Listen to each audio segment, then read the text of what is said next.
What happens when people from other religions are invited into a Catholic diocesan process? What if lay Catholics are given even broader leadership responsibilities? And what does the Vatican mean when it speaks about an ongoing transformation of church life? Those questions are drawing attention after the Vatican released a new document outlining the next phase of the Synod on synodality. On July 27th, the General Secretariat of the Synod published a 19-page document titled Recollecting.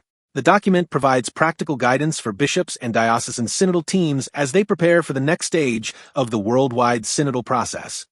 According to the Vatican, local dioceses are expected to organize evaluation assemblies during the first half of 2027.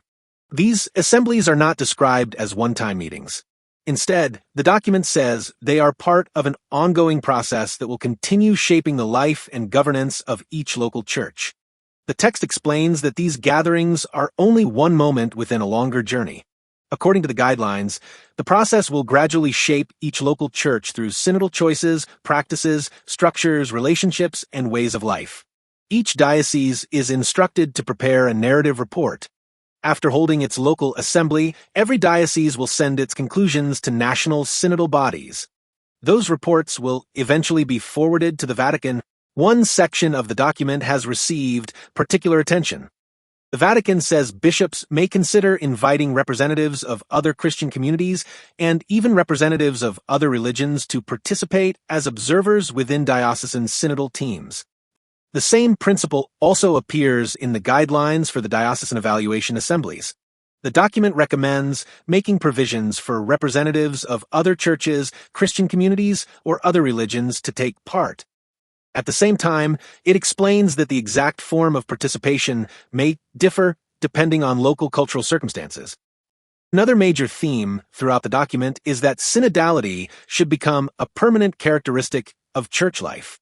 Rather than viewing the synod as a temporary project, the guidelines encourage dioceses to continue developing what they describe as a style of listening, shared responsibility, and discernment long after the assemblies have concluded.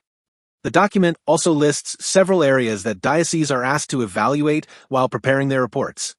Among those topics is the possibility of expanding leadership roles for lay Catholics.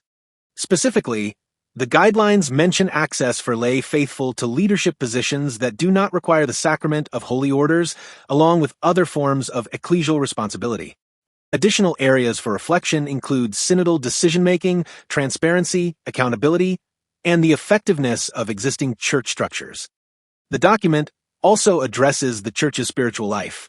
Narrative reports are encouraged to describe efforts to promote what is called a synodal spirituality. In addition, dioceses are invited to consider proposals for liturgical implementation so that the Mass and other liturgical celebrations may increasingly be lived in what the document describes as a synodal key. This publication is part of the timetable established after the conclusion of the Synod on synodality.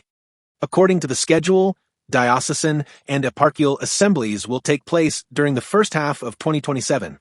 National and regional assemblies will follow later that same year. Continental assemblies are planned for the early months of 2028. The process is expected to conclude with a final Ecclesial Assembly at the Vatican in October 2028. For many Catholics around the world, these new guidelines represent another significant step in the continuing implementation of the Synod on synodality. Supporters see the process as an opportunity for broader participation and deeper collaboration within the Church. Others continue to watch closely, asking how these proposals will be implemented in practice and how they will shape the future life and governance of local Catholic communities. As preparations move forward over the next several years, the next phase of the Synod is likely to remain one of the most closely followed developments in the life of the Catholic Church.